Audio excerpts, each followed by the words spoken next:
स्वागत दोस्तों आपका अपने चैनल पर के साथ सामने यहाँ पे चलेंगे। सबसे पहले सबसे बड़ी अपडेट आपको बताएंगे दोस्तों, बिहार विधानसभा चुनाव 2025 को लेकर इस वक्त की सबसे बड़ी अपडेट सामने आ रही है, जहां पर समस्तीपुर में बिहार के युवाओं को लेकर उल्टा बयान देने वाले नरेंद्र मोदी पिछले 5 दिनों से बिहार से गायब है दोस्तों, और अमित शाह भी बिहार में दिखाई नहीं दे रहे। इसके बाद बताएंगे कैसे योगी आदित्यनाथ के पहले ही रैली के दौरान योगी ने ऐसी बातें बोल दी दोस्तों की जनता दल यूनाइटेड अब योगी आदित्यनाथ की सभा रोकने पर पूरी तरीके से बीजेपी के खिलाफ पीछे पड़ चुका है दोस्तों। बताएंगे डिटेल में क्या है पूरा मामला, इसी के साथ में चलेंगे एक और बड़ी खबर की तरफ, जहां पर राहुल गांधी ने क्यों बोल दिया कि अमित शाह और मोदी मंच पर नाचने लगेंगे वोट के लिए, जिसके बाद बीजेपी के लोग अब इसे छठ पूजा का अपमान बता रहे। लेकिन पुराना भाषण याद दिलाते हुए मोदी को बिहार में फिर से जोरदार तरीके से निशाने पर लिया गया है दोस्तों। जी के साथ में चलेंगे एक और बड़ी अपडेट की तरफ, जहां पर तेजस्वी यादव बिहार में अपनी परछाई को भी देंगे सजा अगर कोई करेगा गलती, यानी जंगल राज के तमाम आरोप के बीच तेजस्वी यादव ने ऐसा वादा किया है दोस्तों, जिसके बाद बीजेपी के समर्थकों के मुंह से एक शब्द तक नहीं निकल रहा है। इसी के साथ में बताएंगे इंडिया गठबंधन के लिए एक अच्छी खबर सामने आई है दोस्तों, कई सीटों पर फिर से जनसुराज पार्टी का एक उदय देखने को मिल रहा है। बताएंगे कैसे एनडीए गठबंधन के वोट होंगे डिवाइड, और एक एक करके चलेंगे आज की सारी बड़ी अपडेट तो दोस्तों। लेकिन उससे पहले अगर आप भी मानते हैं कि कोई कुछ भी कहे बिहार तो पलटकर रहेगा, बदलाव करके रहेगा, यानी नीतीश कुमार कितनी पलटी मार ले, अब एक बार बिहार पलटी मारने जाएगा और बदलाव करके इस बार बिहार में नीतीश कुमार की सरकार को हमेशा हमेशा के लिए पलटा दिया जाएगा। तो इस वीडियो को लाइक करके लाल बटन दबाकर चैनल को सब्सक्राइब करके बेल आइकन दबाकर कमेंट बॉक्स में अपनी राय जरूर लिखकर बताएगा दोस्तों। ज्यादा से ज्यादा वीडियो को शेयर करिएगा। चलते हैं सबसे पहले सबसे बड़ी ब्रेकिंग न्यूज अपडेट की तरफ दोस्तों, जहां पर बिहार विधानसभा चुनाव 2025 को लेकर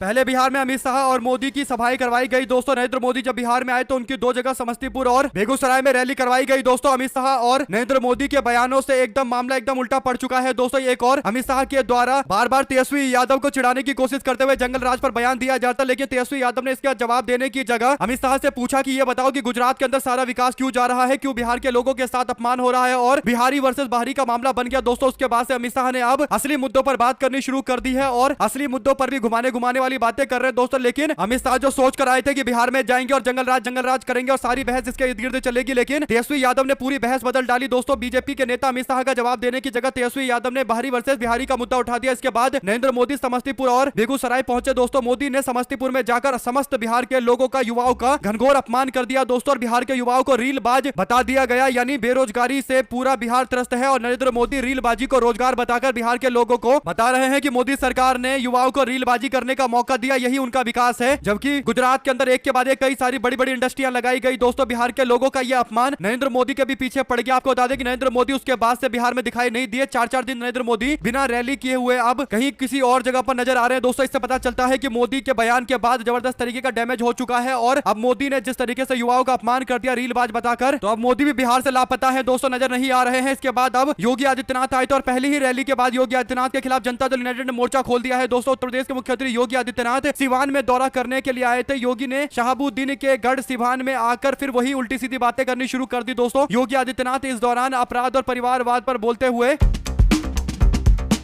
वही औरंगजेब, फातिया और मुस्लिम जैसी बातें, घुसपैठ जैसे शब्दों का इस्तेमाल कर रहे थे दोस्तों। और योगी आदित्यनाथ के बयान से एक बात पता चल चुका है कि एक एजेंडे के तहत उनको भेजा गया है, इसीलिए अब योगी आदित्यनाथ के विरोध में जनता दल यूनाइटेड उतर आई है दोस्तों। जेडीयू के नेताओं ने योगी के रैलियों पर अब रोक लगानी शुरू कर दी है दोस्तों, मांग करनी शुरू कर दी है, क्योंकि जनता दल यूनाइटेड को पता है कि इससे राष्ट्रीय जनता दल को फायदा मिलेगा दोस्तों। तेजस्वी यादव ने पहले ही कहा है कि अब ये लोग आएंगे बेरोजगारी और असली मुद्दे पर बात करने की जगह भटकाने वाली बात करेंगे, और योगी आदित्यनाथ के आने के बाद जिस तरीके के मुद्दे पर बीजेपी चर्चा करने की कोशिश कर रही है दोस्तों जनता के बीच में, क्लियर कट मैसेज है कि तेजस्वी यादव ने कहा था कि ये लोग असली मुद्दों से भटकाकर उल्टी सीधी बातों पर चर्चा करने की कोशिश करेंगे, और योगी के बयान के बाद ऐसा ही नजर आता है। इसीलिए जेडीयू वालों को नुकसान होता नजर आ रहा है। तो जेडीयू चाह रही है कि अब योगी आदित्यनाथ का प्रचार बिहार में ना करवाया जाए। कुल मिलाकर दोस्तों दोनों पार्टियां एक दूसरे के खिलाफ अब माहौल बनाने में जुट गए हैं दोस्तों। आप लोग क्या कहना चाहते हैं लिखकर जरूर बताएगा। चलते हैं एक और बिग न्यूज अपडेट की तरफ, जहां पर भारतीय जनता पार्टी की दिल्ली की मुख्यमंत्री रेखा गुप्ता ने एक रैली को संबोधित करते मुजफ्फरपुर में कहा कि अगर सरकार ने कुछ काम किया होता तो यहाँ के लोगों को बाहर पलायन करके नहीं जाना पड़ता, गरीबी से नहीं प्रभावित होना पड़ता, और तमाम तरीके के आलोचनात्मक बयान उन्होंने दिया है दोस्तों। यानी ऐसा लग रहा था कि वो किसी विपक्षी शासित राज्य में भाषण दे रही है, जबकि 20 साल से बिहार में एनडीए गठबंधन की सरकार है दोस्तों। इसके बाद लोगों ने सोशल मीडिया पर वीडियो शेयर करते हुए कहा कि दिल्ली की मुख्यमंत्री रेखा गुप्ता अपनी ही पार्टी, अपने ही सरकार की पोल खोल रही है और बता रही है कि बिहार कितना पिछड़ चुका है, बिहार के अंदर विकास के नाम पर कुछ भी नहीं है, बिहार को अंधेरे में धकेल दिया गया है, यहाँ के लोगों को विदेश में जाने, हर जगह दूसरी जगह जाकर काम करने के लिए मजबूर किया गया है। एक तरीके से नीतीश सरकार की पोल उनके ही सहयोगी पार्टी के मुख्यमंत्री ने खोली है दोस्तों। इसके बाद लोगों ने कहा कि ये तो सेल्फ गोल कर रही है, यानी खुद से अपनी ही पार्टी और गठबंधन का नुकसान कर रही है। दो शब्द जरूर लिख के बताएगा। चलते हैं एक और बिग न्यूज अपडेट की तरफ दोस्तों, जहां पर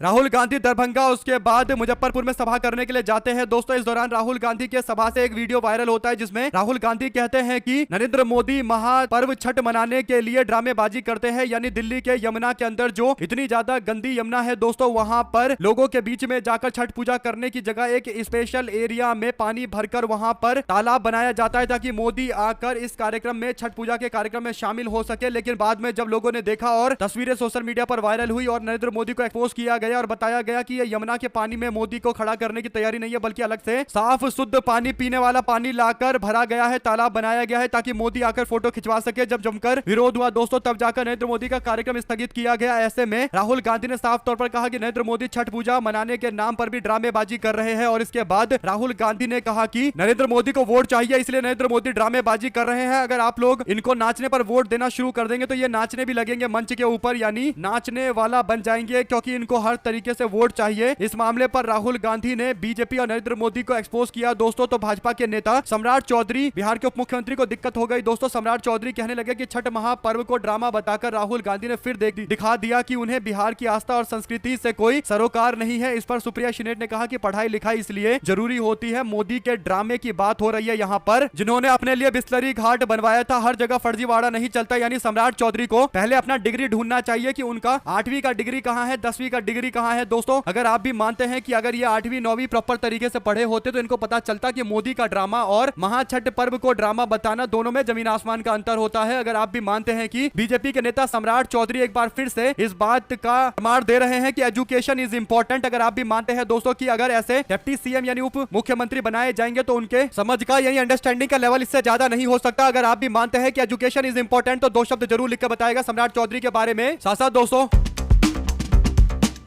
20 सालों से भारतीय जनता पार्टी और नीतीश कुमार ने बिहार को पूरी तरीके से एक पीढ़ी को बर्बाद कर डाला है। बेरोजगारी, पलायन, अपराध, दयनीय शिक्षा व्यवस्था, जर्जर अर्थव्यवस्था, अफसरशाही, भ्रष्टाचार, घूसखोरी, कमीशनखोरी, अनदेखी, बाढ़ राहत के नाम पर घोटाला, गलती से इन्हें 5 साल और दे दिया गया तो एनडीए गठबंधन वाले अगली पीढ़ी का भविष्य भी गर्त में डाल देंगे। राष्ट्रीय जनता दल और कांग्रेस पार्टी ने बदलाव की मांग की। राहुल गांधी के रैली से दोस्तों यात्रा भी निकाली गई थी, तब भी बदहाली से बिहार को निकालने का वादा केवल महागठबंधन ही कर रहा था। और ऐसे में दोस्तों बेतहासा पलायन बिहार को दिया नीतीश कुमार ने 20 साल में। और क्या दिया नीतीश ने? नीतीश ने सबसे ज्यादा बेरोजगारी बिहार में दी। पढ़ाई व रिजल्ट ना देने वाली यूनिवर्सिटी नीतीश कुमार की देन है, और घटिया अस्पताल नीतीश कुमार की देन है, और भीड़ से ट्रेन भरी पड़ी है ये मोदी की देन है। सबसे ज्यादा अपराध बिहार में हुए नीतीश कुमार जी के कुशल नेतृत्व में सबसे बड़े अपराध वाला राज्य बन गया बिहार। यानी आप समझ सकते हैं दोस्तों कि कुशासन बाबू की कुशलता, यानी कुशासन की कुशलता के कारण आज बिहार यहाँ पर करा रहा है और बेरोजगारी महंगाई से तड़प रहा है। दोस्तों 2 शब्द जरूर लिखकर बताएगा। चलते हैं एक और अपडेट की तरफ, जहां पर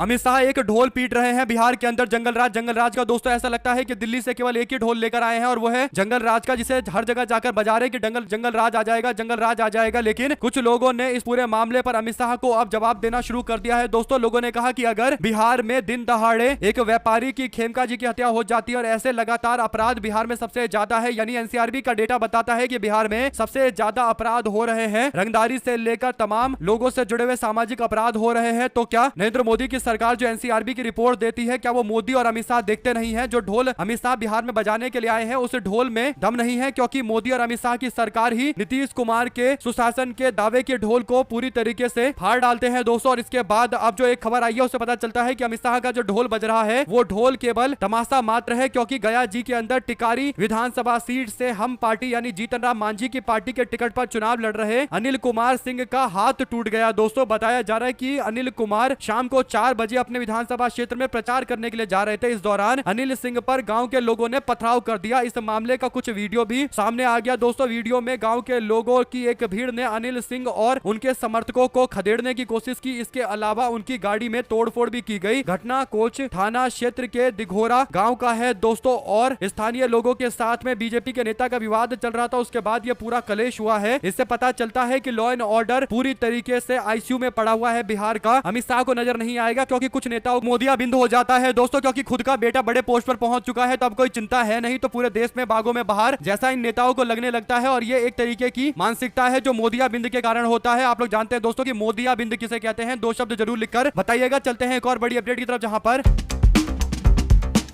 उत्तर प्रदेश के पूर्व मुख्यमंत्री अखिलेश यादव 5 नवंबर को जमुई पहुंचेंगे दोस्तों। बिहार विधानसभा चुनाव में आरजेडी के कैंडिडेट को शमशाद आलम के पक्ष में प्रचार करने के लिए तेजस्वी यादव मौजूद रहेंगे। अखिलेश यादव दोपहर के आसपास 12:20 के आसपास चुआ मैदान पहुंचेंगे और मतदाताओं से शमशाद आलम के पक्ष में वोट की अपील करेंगे दोस्तों। तेजस्वी यादव का साथ देने के लिए अखिलेश पूरी तरीके से तैयार है। उनको 6 अलग अलग इलाकों में सभा करनी है और बड़े स्तर पर लोगों को एकजुट किया जाएगा। अखिलेश यादव की भी बिहार चुनाव में काफी डिमांड है, क्योंकि अखिलेश यादव ने लोकसभा चुनाव के अंदर भारतीय जनता पार्टी के 300 के दावे को 240 पर लाकर समेट दिया था दोस्तों। और 400 करते करते 240 पर आकर गिड़गिड़ाने लगे थे बीजेपी वाले। और इसके पीछे सबसे बड़ा कारण था तेजस्वी यादव के बड़े भाई अखिलेश यादव दोस्तों, जिन्होंने ऐसी रणनीति बनाई कि जिस उत्तर प्रदेश में दावा किया जाता था कि बीजेपी सुपड़ा साफ करते हुए चुनाव जीतेगी, उस उत्तर प्रदेश के अंदर भाजपा को एक एक सीट के लिए रुला दिया गया दोस्तों। इसी के साथ में चलते हैं एक और बड़ी अपडेट की तरफ, जहां पर सुप्रीम कोर्ट में लद्दाख के जलवायु कार्यकर्ता सोनम वांगचुक की राष्ट्रीय सुरक्षा अधिनियम यानी एनएसए के तहत नजरबंदी को चुनौती देने वाली याचिका पर बुधवार को सुनवाई टल गई है दोस्तों। अब अगली सुनवाई 24 नवंबर को होगी। वांगचुक की पत्नी गीतांजलि जे अंगमो ने एक याचिका दायर की थी और नजरबंदी को अवैध बताते हुए कार्रवाई की मांग की थी दोस्तों। कोर्ट ने अब अगली तारीख दे दी है, देखते हैं अगले तारीख पर और क्या जानकारी मिलेगी। जो भी अपडेट आती रहेगी आप लगातार पहुंचाते रहेंगे। चलते हैं एक और बड़ी खबर की तरफ, जहां पर अमित शाह कहते हैं कि लालू यादव बिहार के मुख्यमंत्री की कुर्सी खाली नहीं है। लालू यादव जी, नीतीश कुमार के रहते कोई वैकेंसी नहीं है, आप अपने बेटे को मुख्यमंत्री नहीं बना पाएंगे। यानी भारतीय जनता पार्टी के नेता अमित शाह को लगता है कि जनता एक नंबर की मूर्ख है दोस्तों, लेकिन उन्हें नहीं पता कि जनता खासकर बिहार के अंदर अगर बीजेपी वाले डाल चल रहे हैं तो जनता भी पात चलती है, वो भी बीजेपी को पूरी तरीके से फॉलो करती है। और यही बड़ा कारण है कि अमित शाह जो दावा कर रहे हैं कि लालू यादव जी अपने बेटे को मुख्यमंत्री बनाना चाहते हैं, तो जनता पूछ रही है कि अमित शाह ने खुद गृह मंत्रालय का पोस्ट संभालने के बाद अपने बेटे को इतने बड़े पोस्ट पर पहुंचा दिया, आईसीसी का अध्यक्ष बनवा दिया, तो अमित शाह अपने बेटे के लिए काम कर रहा है, तो फिर सभी व्यक्ति को, पूरे बिहार के लोगों को अपने बेटे के लिए, अपने परिवार के लिए काम करना चाहिए। इसमें क्या दिक्कत है? सबको अपने परिवार के लोगों को आगे बढ़ाना चाहिए। बिहार का हर परिवार आगे बढ़े, ये सबकी एक महत्वाकांक्षा होती है। ऐसे में कम से कम अमित शाह बेटे बेटी परिवारवाद को लेकर ज्ञान देने के हकदार नहीं है दोस्तों। उनको ये ज्ञान गुजरात में देकर जाकर देना चाहिए, जहां पर शायद उनकी बात लोग इस बात को लेकर भी सुन ले कि अमित शाह भी गुजरात के हैं, वरना बिहार में तो लोग ज्यादा भाव देंगे नहीं दोस्तों, क्योंकि बिहार में लोगों को पता है कि ये केवल बिहार में आकर परिवारवाद, जंगल राज, इन्हीं बातों पर लोगों को भ्रमित करने की कोशिश कर रहे हैं। और अंततोगत्वा जब चुनाव जीत जाएंगे तो फिर सारे बड़े प्रोजेक्ट को बिहार की जगह गुजरात में शिफ्ट कर दिया जाएगा। अगर आप भी मानते हैं कि ये कोई एक भाषण का मामला नहीं है, बल्कि एक बहुत बड़ी वैचारिक लड़ाई है दोस्तों, जिसमें बीजेपी पूरी तरीके से अपने आप को एक्सपोज कर रही है, 2 शब्द जरूर लिखकर बताएगा। और अगर आप भी मानते हैं कि अमित शाह के बयान पर शाह को बिहार की जनता से माफी मांगनी चाहिए, जहां पर बिहार के आम नागरिक अपने बच्चों को, अपने बेटों को, बेटियों को अपने गांव घर में नहीं रख पा रहे, क्योंकि यहां पर शिक्षा, स्वास्थ्य की सेवाएं उपलब्ध नहीं है, रोजगार नहीं है दोस्तों। इसीलिए एक माँ को अपना बेटा खोना पड़ता है, वो बाहर जाकर कमाई करने के लिए मजबूर होता है। तो अब बिहार की जनता अपने बेटों के बारे में सोच रही है, अपने परिवार के बारे में सोच रही है, क्योंकि अमित शाह भी अपने परिवार, अपने बेटे के बारे में सोचते हैं। गुजरात के क्रिकेट बोर्ड से लेकर बीसीसीआई से आईसीसी तक पहुंचाने में आप लोग जानते हैं किसका योगदान है दोस्तों। अगर आप भी मानते हैं कि अमित शाह को कम से कम परिवारवाद और बेटे बेटी वाले मामले पर बयान नहीं देना चाहिए, तो अपनी राय जरूर लिखकर बताएगा। इस पर मनोज कुमार झा ने भी बोला कि जब कभी दूसरों पर तबसरा कीजिए, सामने आईना रखकर कीजिए, बस इतनी सी बात है श्रीमान जी, बाकी जय हिंद है ही। इसी के साथ में दोस्तों मतलब एनडीए गठबंधन वालों को इतना ज्यादा झटका लगा हुआ है विपक्ष के बढ़ते प्रभाव के कारण दोस्तों, तेजस्वी यादव के कई सारे सीटों पर रैली के दौरान रिकॉर्ड तोड़ लोगों के आने के कारण दोस्तों की अब नीतीश कुमार अमित शाह की तरह ही पूरी तरीके से बौखला चुके हैं दोस्तों। नीतीश कुमार अपने बगल में अपनी उम्मीदवार जनता दल यूनाइटेड की उम्मीदवार कोमल सिंह को खड़ा करते हैं और प्रचार में उनके लिए वोट मांगते हैं। कोमल सिंह एलजेपी के सांसद वीना सिंह और एमएलसी दिनेश सिंह की बेटी है दोस्तों, यानी परिवारवाद के तहत इनको टिकट दिया गया है। और नीतीश कुमार कोमल सिंह को बगल में खड़ा करके कहते हैं कि हमने कभी अपने परिवार के लिए कोई काम नहीं किया, परिवारवाद को आगे नहीं बढ़ाया, हम लोग तो आम जनता की भलाई चाहते हैं। यानी दोस्तों कितना मूर्ख बनाएंगे जनता को, सामने परिवारवादी उम्मीदवार को खड़ा करके उसके पक्ष में वोट मांगते हुए दावा कर रहे हैं कि उन्होंने कभी परिवार को आगे नहीं बढ़ाया। अगर आप भी मानते हैं दोस्तों कि नीतीश कुमार भी अब बीजेपी के राह पर निकल गए हैं, जैसे तैसे सरकार बचाने के लिए कुछ भी उलझुल बयान दे रहे हैं, तो लिखकर जरूर बताएगा। इसी के साथ में जनसुराज पार्टी के जोकीहाट प्रखंड के अध्यक्ष और जिला पार्षद परवेज मुशर्रफ आरजेडी में शामिल हो गए दोस्तों। आरजेडी के उम्मीदवार शहनाबाद शहबाज आलम ने गम्हरिया गांव के अंदर उनसे मुलाकात करते हुए उनको पार्टी की सदस्यता दिलवाई है। परवेज मुशर्रफ के साथ दर्जनों कार्यकर्ताओं ने राष्ट्रीय जनता दल का दामन थामा है। इस घटना से इलाके के सियासी गलियारों में हलचलें मची हुई है। दोस्तों, जनसुराज पार्टी के कई सारे नेता विपक्ष के साथ में आ रहे हैं, यानी जो सीट जनसुराज पार्टी के लिए कमजोर है वहां पर विपक्ष को एक विकल्प के तौर पर देखा जा रहा है। इसी के साथ में असदुद्दीन ओवैसी को हिदायत दी थी। प्रशांत किशोर ने कहा था कि उनको हैदराबाद पर ध्यान देना चाहिए, उनको ये इलाका बिहार की राजनीति के लिए छोड़ देना चाहिए। यानी प्रशांत किशोर चाहते थे कि उनके लिए ओवैसी यहाँ पर प्रचार करने ना आए, वो अपना हैदराबाद देखे, बिहार में बिहार की पार्टी को राजनीति करने दे। इस पर ओवैसी ने जवाब दिया है। दोस्तों, असदुद्दीन ओवैसी ने प्रशांत किशोर को लेकर कहा कि वो अपनी राजनीतिक छवि चमकाने के लिए मेरे नाम का इस्तेमाल कर रहे हैं, मेरे नाम के इस्तेमाल किए बिना उनकी राजनीति चल नहीं सकती, इसीलिए उनको मेरा नाम लेना पड़ रहा है। इसी के साथ में दोस्तों, मध्य महाराष्ट्र के माजल गांव में 5 बार एनसीपी अजित पवार गुट के विधायक प्रकाश सोलंके ने सोशल मीडिया पर कई बार पोस्ट किए गए वीडियो से एक विवाद खड़ा कर दिया है। दरअसल हुआ ये कि उन्होंने सोशल मीडिया पर पोस्ट के माध्यम से लिखा है कि मैं स्वीकार करता हूं कि चुनाव जीतने के लिए महागठबंधन यानी भारतीय जनता पार्टी के गठबंधन, जिसको महायुति कहा जाता है, उसने मतदाताओं के बीच में शराब, मांस और नकदी जैसे प्रलोभन दिए। उन्होंने बयान दिया कि कार्यकर्ताओं को बैठक को संबोधित करते हुए कि विधायक के इस बयान को लेकर अब बवाल जारी है। दोस्तों, अगर आप भी मानते हैं कि धीरे धीरे करके वोट चोरी के अलग अलग तरीके पर बीजेपी वाले खुद अपने आप को एक्सपोज करते जा रहे हैं तो लिखकर जरूर बताएगा। ज्यादा से ज्यादा वीडियो को शेयर कीजिएगा। दोस्तों, चलते हैं एक और बड़ी अपडेट की तरफ, जहां पर बिहार के अंदर मुजफ्फरपुर में महागठबंधन की संयुक्त रैली हुई। दोस्तों, जनसभा को संबोधित करते हुए राष्ट्रीय जनता दल के नेता तेजस्वी यादव ने बयान जारी किया। उन्होंने कहा कि हमारी सरकार बनेगी तो चाहे अपना हो या पराया हो, जो अपराधी गलत काम करेगा उसको सलाखों के पीछे भेजने का काम करेगा तेजस्वी यादव ने जंगल राज के लगाए गए आरोपों पर जवाब दिया है। दोस्तों, उन्होंने साफ शब्दों में बोला है कि अगर कोई गलत करता पकड़ा जाएगा, चाहे मेरी परछाई क्यों ना हो, अगर गलत करते पकड़ी गई तो उसके खिलाफ सख्त से सख्त कार्रवाई की जाएगी। जीरो टॉलरेंस की नीति रहेगी। कानून व्यवस्था के मामले को लेकर यानी जितनी भी शक शंकाएं बीजेपी वालों के द्वारा बिहार की जनता के अंदर घोला जा रहा है, उनका जवाब देते हुए तेजस्वी यादव ने साफ शब्दों में बोला है कि वो अपने किसी सहयोगी को भी नहीं छोड़ेंगे और अपनी परछाई तक को गलती करने पर माफ नहीं करेंगे। अगर आप भी मानते हैं कि एक राजा को इसी तरीके से कदम उठाना चाहिए और तेजस्वी यादव एक युवा नेता है, उनके आश्वासन पर जनता जरूर विश्वास कर सकती है। 2 शब्द जरूर लिखकर बताएगा। चलते हैं एक और अपडेट की तरफ दोस्तों, जहां पर मायावती जी ने बहुजन समाज पार्टी की ओर से लखनऊ में पार्टी की भाईचारा कमेटी की अहम बैठक बुलाई। दोस्तों, बैठक में बसपा के वरिष्ठ नेताओं, मंडल के संयोजकों और अल्पसंख्यक प्रकोष्ठ के पदाधिकारियों ने हिस्सा लिया। मायावती ने संगठन को जाति धर्म के दायरे से ऊपर उठकर भाईचारे के सिद्धांत पर चलने का संदेश दिया है। दोस्तों, लेकिन इसके राजनीतिक मायने भी निकल रहे हैं। बसपा मुस्लिम दलित गठजोड़ यानी एमडीए को मजबूत करने में जुटी पड़ी है। अब देखते हैं इस समीकरण से कितना फायदा मिलेगा। जो भी जानकारी इससे जुड़ी आएगी आप लगातार पहुंचाते रहेंगे। चलते हैं एक और अपडेट की तरफ, जहां पर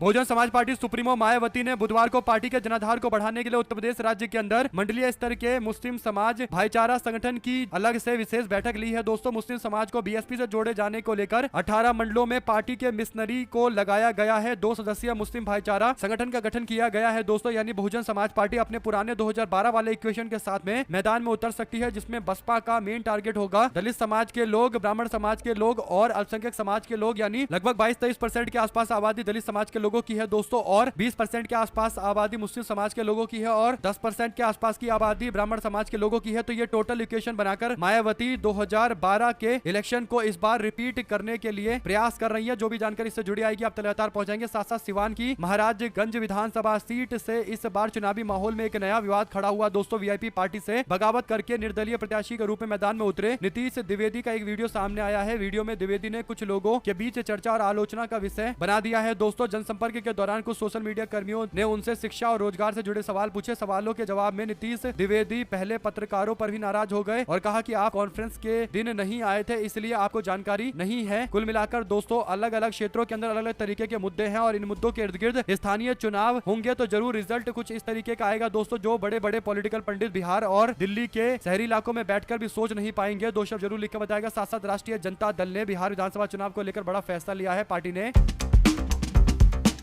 पहले चरण के मतदान से पहले 10 और नेताओं को पार्टी से बाहर का रास्ता दिखाया है। दोस्तों, इसमें 1 सिटिंग विधायक, 2 पूर्व विधायक, 1 महिला नेता शामिल है। इससे पहले आरजेडी ने 27 नेताओं को 6 साल के लिए पार्टी से बाहर का रास्ता दिखाया था। इनमें से कई सारे ऐसे नेता हैं जो आरजेडी छोड़कर दूसरी पार्टी में चले गए हैं। आरजेडी के डेहरी के विधायक फतेह बहादुर सिंह है, प्रदेश के उपाध्यक्ष सतीश कुमार, मोहम्मद सैयद नौसादुल नबी उर्फ पप्पू खां और पूर्व विधायक मोहम्मद गुलाम जिलानी वारसी का भी नाम है। दोस्तों, तो पूरी प्रयास किए जा रहे, कोशिश किया जा रहा है है कि जितने भी बागी नेता है जो पार्टी छोड़कर किसी और गतिविधि में इन्वॉल्व है तो उनको पार्टी से साफ तौर पर बाहर ही कर दिया जाना चाहिए। साथ साथ दोस्तों जुबली हिल्स के चुनाव के रिजल्ट में किस तरीके का नतीजा होगा ये बड़ा सवाल है, लेकिन जुबली हिल्स चुनाव में पार्टी ने नवीन यादव को मैदान में उतारा है, जबकि मोहम्मद अजरुद्दीन इस बार चुनाव नहीं लड़े। ऐसे में पूर्व क्रिकेटर और एमएलसी मोहम्मद अजरुद्दीन को तेलंगाना सरकार में मंत्री बनाए जाने की जानकारी 31 तारीख को उनको राजभवन बुलाया गया है, जहां पर वो शपथ लेंगे और रेड्डी की सरकार में मंत्री बनेंगे। मंत्रिमंडल के विस्तार का ये बड़ा फैसला हो रहा है। ऐसे में दोस्तों अगर आप लोगों को एक भी खबर अच्छी लगी हो तो इस वीडियो को लाइक करके लाल बटन दबाकर चैनल को सब्सक्राइब करके बेल आइकन दबाकर कमेंट बॉक्स में अपनी राय जरूर लिख कर बताएगा। हमारे साथ लगातार जुड़े दोस्तों का बहुत बहुत धन्यवाद। दिख रहे थे आपका अपना चैनल जय हिंद जय भारत। बहुत बहुत धन्यवाद सभी दोस्तों भाइयों बहन मित्रों का। जय हिंद, बहुत बहुत धन्यवाद।